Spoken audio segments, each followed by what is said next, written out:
Un último elemento que es clave en todo este pensamiento es dos cosas. Entonces no es un último, sino los dos últimos. Cosas que quiero decir son las siguientes. Por un lado, hay una fundamental presencia de la cuestión del poder. O sea, todo esto que acabo de explicar, que suena muy filosófico, está exento en principio, de una lectura más politizada. Bueno, no, digamos, en la biopolítica, por ejemplo, la definición de fronteras entre lo animal y lo humano es una decisión política, que tiene que ver con un modelo de lo humano que se convierte en hegemónico. Si hay política, hay poder, y para la biopolítica, si hay poder, hay exclusión. Entonces, lo que más le importa trabajar a la biopolítica son los modos en que hoy lo humano se afirma negando, instituye excluyendo, se crea a sí mismo desterrando. Por decirlo de una manera más lineal, la biopolítica nos provee hoy las categorías para pensar, entiendo yo, del mejor modo quiénes son hoy nuestros contemporáneos excluidos. Yo me puedo munir de otras corrientes filosóficas para llegar a al mismo análisis. Puedo tomar el paradigma marxista y analizar desde el marxismo quiénes son hoy los excluidos. Y me va a proveer un montón de nociones que van a estar muy atinadas. Entiendo yo que no alcanza, porque entiendo yo que hay una transformación material, técnica en el mundo de hoy que necesita que en principio muchas de esas categorías marxistas estén revisitadas o mixturadas con otras categorías que nos permitan comprender mejor la situación que hoy viven los excluidos del mundo post-global. Por ejemplo, como adivinarán desde el término biopolítica, hay una presencia fuerte en ese bio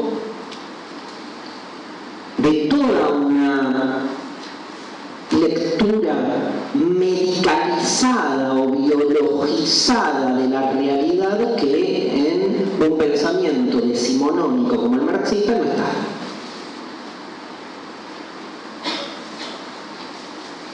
Del mismo modo, la presencia de la informática, de la tecnología, como les decía antes, necesitamos como rever algunas de esas categorías para poder encarar el análisis. Con Nietzsche es más fácil que con Marx, porque como Nietzsche no va de frente, como si iba Marx, al análisis social, sus conceptos son lo suficientemente metafóricos que yo creo, veré qué dirá el futuro, pero espero que dentro de 500 años se va a seguir leyendo Nietzsche y se va a seguir diciendo, wow, qué buen texto para entender este mundo donde chocaron dos naves espaciales, no sé.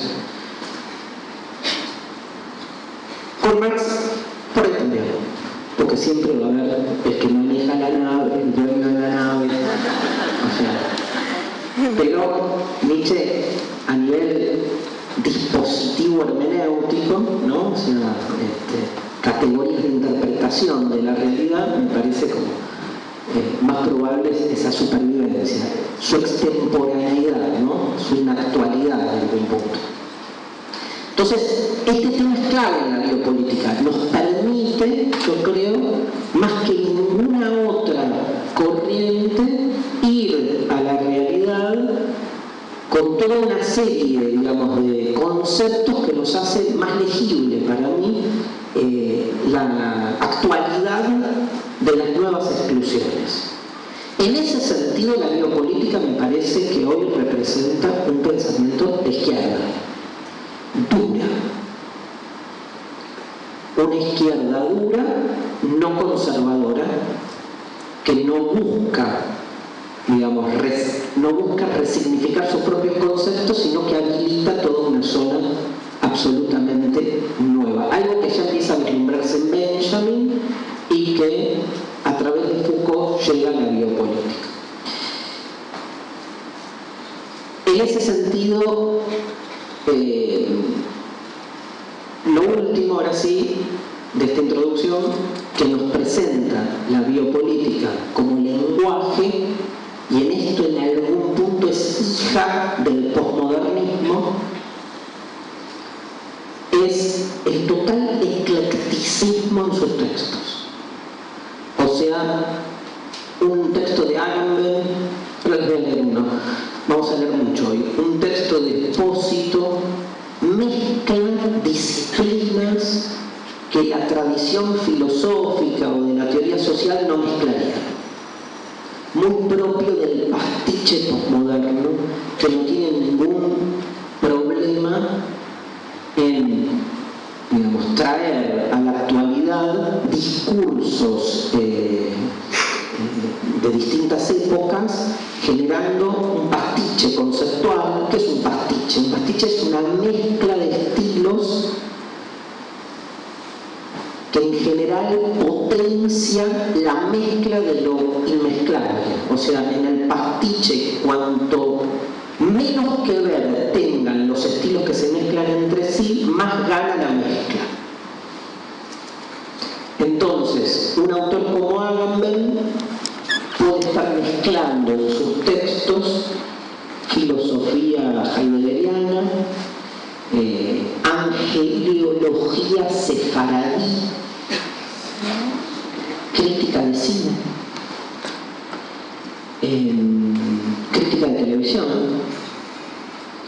Entonces uno con una poética, a mi entender, fascinante, estéticamente impecable, ¿no? Una escritura muy bella, pero que, digamos, se maneja primordialmente en este juego en el cual se mezclan lenguajes tradicionalmente diferentes, que no deberían mezclarse entre sí, quitándole la carga a todos ellos de su supuesta relación con el conocimiento. Digamos, si vos tomás frases talmúdicas o evangélicas y las mezclás con filosofía, con ciencia, con cine, con deporte, es evidente que en ninguno de los casos le estás tomando esas ideas como que están hablando directamente de la verdad. O sea, toma el lenguaje como lenguaje. Los desmarca de su relación con el conocimiento y provoca entonces un juego, digamos, poético fascinante. Es como si, a mí la impresión que me da Agamben es esto. Para mí Agamben es lo más parecido, digo una barbaridad, pero Agamben es lo más parecido a Borges, con una diferencia que nosotros reconocemos porque sabemos quién es Agamben y quién es Borges, que se supone que Borges está escribiendo ficción y Agamben no. Esa es la diferencia que suponemos que, porque si invirtiéramos los casos y alguien se equivocase y leyese a Borges como filósofo y a Agamben como poeta, funcionaría igual. Eso es lo loco. Y sin embargo, digamos, ambos coinciden en sus formas. En Espósito, esto hay que sumarle, por su interés por el paradigma inmunológico, mucha terminología médica, biológica. ¿Sí? Digamos, en un tono, gente, un tono que ya tiene presencia en los años 80 en lo que se llama la teoría social posmoderna. Hay una autora que lee mucho Espósito en este libro que se llama Donna Haraway, que escribe en el año 79 un libro llamado Ciencia... Mierda, me olvidé el título. Ciencia, mujeres y cyborgs. Es una feminista o post-feminista, Donna Haraway, que va mezclando la teoría feminista postmoderna con el desarrollo de la medicina y de la genética con la teoría literaria futurista, ¿sí?, de fin del siglo XX. Y construye desde ahí teoría, lo que uno diría, qué buen pastiche de géneros, ¿qué escribe? ¿Un cuento, una novela? No, escribe teoría. Esto es lo que aparece fuertemente en Agamben. Hay mucha más intensidad de cierto clasicismo, sobre todo porque sus textos remiten por ahí a lenguajes más europeos. Donna Haraway es del otro lado del Atlántico, y entonces aparece la tradición bíblica, la tradición grecorromana.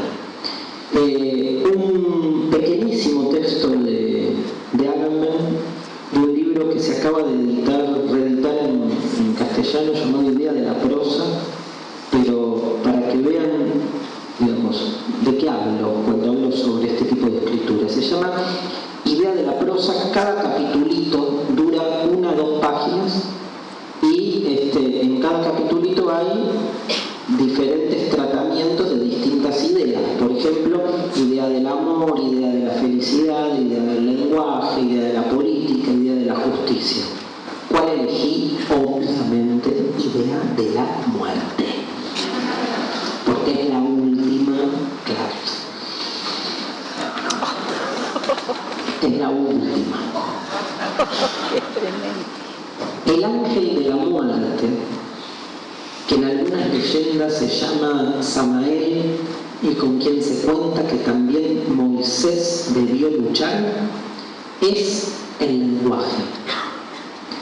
Él nos anuncia la muerte. ¿Qué otra cosa hace el lenguaje? Pero justamente este anuncio hace que nos resulte tan difícil morir.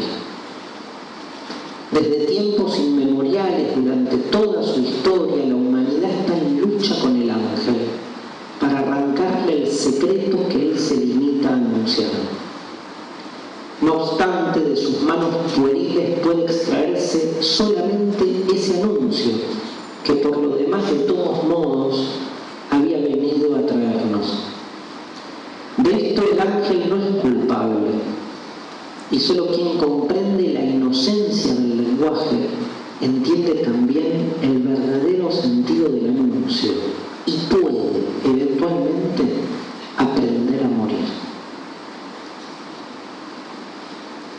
Chao.